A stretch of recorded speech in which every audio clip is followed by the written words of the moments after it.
sponsored by Ram Trucks, built to serve. We got a great day of NFL action today, starting with the Bears and Lions on Fox. All right, Nick, you go first. What do you expect in this one? Listen, I expect the Bears to take care of business. I expected them to take care of business. Bart just fired a football offset. Jenna Wolf is terrified. I thought it came from my face. I expect the Bears to. David Blau is who the Lions are going up against. The only reason I have any idea who he is because we have a person on staff named Dustin Wade, who's our great stats guy, who claims to have gone to Purdue. I've never seen the degree, but he at least is a fan.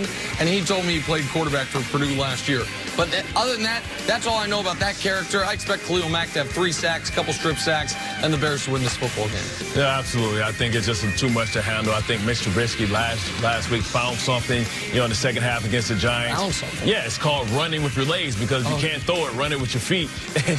And he's good at that. He's good at when he recognizes cover 1 or cover 0, just taking off and being athletic. And I think that's enough. Like I said, a lot of scar tissue growing up in Detroit. The Lions always let me down on Turkey Day. On to the Saints and Falcons. New Orleans at 9-2 can clinch their 3rd straight NFC South title with a win tonight. Nick, are the Saints looking like a Super Bowl team? They are to me. The Saints, I don't have them on upset alert, but here's what I believe. You got 3 teams that are all about touchdown favorites today in the Bears, the Cowboys, and the Saints. I think one of them is going to lose. And so this is a rivalry game, a team that already has upset you and beat you once in your building. I don't think the Saints are going to lose today, but you've got to be aware that it's a possibility given the history between these 2 teams. But I do think they're a Super Bowl team. I think they are the most complete team right now in the NFL. Well, that defense is going to have to pick it up a little bit, and much like Friday, too, get out the car, Craig. This is the rematch. I look at the Saints coming in a little mad. No Armstead. I look at them saying, you know what? We're going to leave no doubt that we're the best team in the NFC. We understand that maybe that the 49ers have a tough schedule coming up, and they want to get that #1 overall seeding. And this game is more important to the Saints right now than it is to Falcons. Saints got to win this game, especially because they get the Niners in their building coming up, a chance to take that #1 seed. Cowboys hosting the Buffalo Bills today, and Jason Garrett might be coaching for his job. Reports earlier this week were that Garrett could be fired tomorrow if they lose today. Other reports are he needs to win the Super Bowl to save his job. Nick, do the Cowboys get it done down against Buffalo? Like I said, I think one of these teams is getting upset. I don't think it's going to be the team that is going up against David Blau. I don't think it's going to be the Saints. That leaves just one option. Buffalo Bills, some people have them going to the playoffs in the preseason. Some of those people are mocked. They get mocked a lot, but very often they are correct. Those people are me.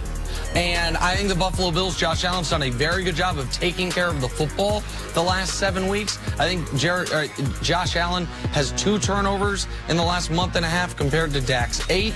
They can run the ball. They can attack the opposing passer. I think this is a very good football game.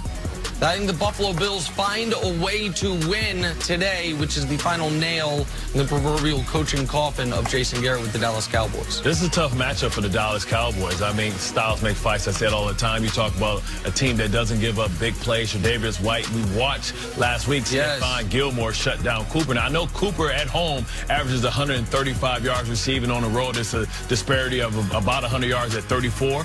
But listen, Tre'Davious White should be put in that conversation as best corner in the league, and he's been doing it at a high level for the last couple of years.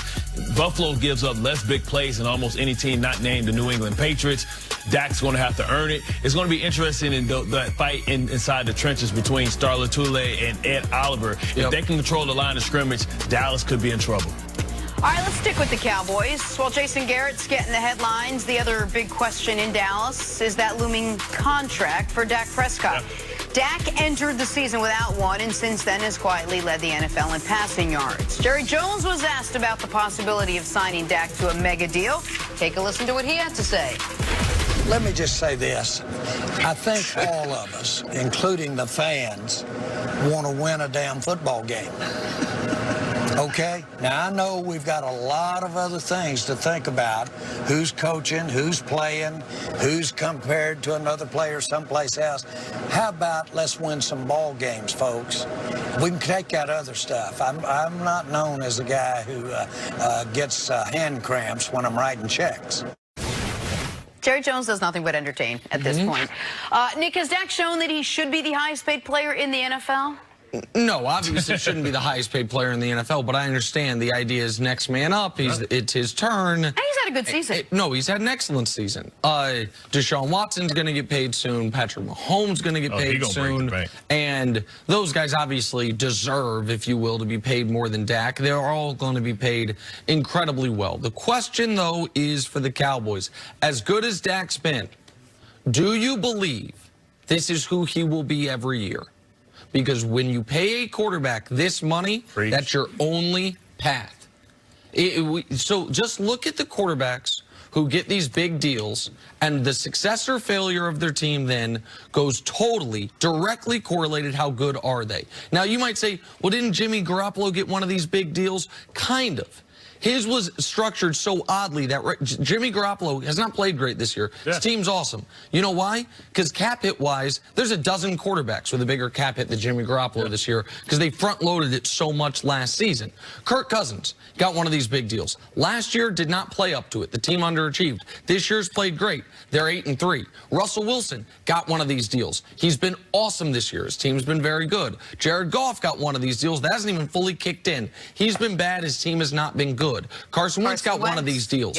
So if you pay a quarterback like this, 5 years, $150 million, and by the way, that'll be short of what Dak gets, right? Yeah. Because that'd be $30 million a year. About 180. What you've got to believe is that 4 of those 5 years, minimum, he can be as good as he is right now. Because it's your only path to competing. If you pay a quarterback $35 million, that is enough money, $35 million, to get 3 Pro Bowl level guys at other spots. Not all pros, not Khalil Mack, but to get 3 legitimate A-minus players. $12 million goes a long way in this league.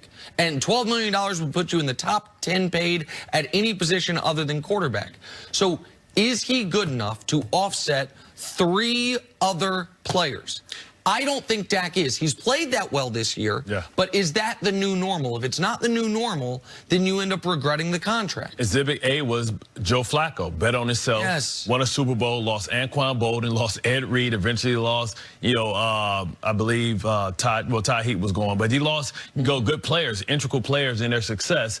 And what happens is he has to be worth those 3 players, and he has to be able to elevate the play of the guys around, because you know you're not going to be able to go out and get a Robert Quinn. You're not going to be able to go out and get a Bennett. So he's got to be good enough to make up for all the deficiencies that you have. And listen, you talk about you getting mocked. Somebody set up here early in the season and said, you know what, I'd rather give Teddy Bridgewater $10 million, and was laughed at, was mocked, was teased, was ridiculed.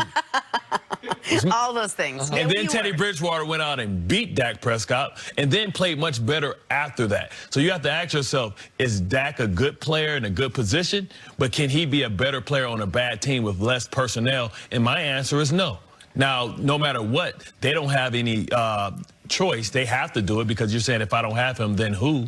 And I think they're more comfortable because they know what they have in Dak. But once you start losing players, Dak's going to have to elevate his game, because you're not going to have the best offensive line. You just become totally dependent on one player.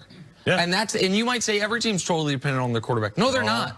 The Jags made an AFC championship game. The Vikings made an NFC championship game. Same year, with 2 quarterbacks who that year, for their standards, played well, but they weren't great. Case wasn't great. Blake wasn't great, but they weren't paid, and so you had great teams around them.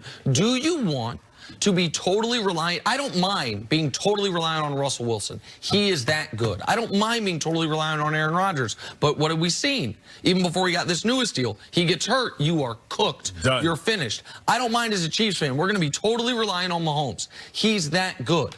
But Derek Carr got one of these deals. You know, the one this year it looked like, hey, they might be pretty good because Derek Carr's playing the best of his career, and then all of a sudden has one bad game, they get beat by the damn Jets. Whoa, don't put some respect. Not the damn Jets. They got beat by the Jets. They got beat by the Jets. Matt Stafford got one of these deals. He's never played up to it. They've never been good enough. He's been good, but not great. Matt Ryan got one of these deals. You know, 1 year they played, they achieved their potential. The year he played up to it. Like, what is Dak Prescott moving forward? That's the question. If you think this is what he's going to be every year, Jenna, then you pay him. But the other question is, does he make everyone else around him better? Russell Wilson makes everyone around him better. There are certain guys who make everyone around them better.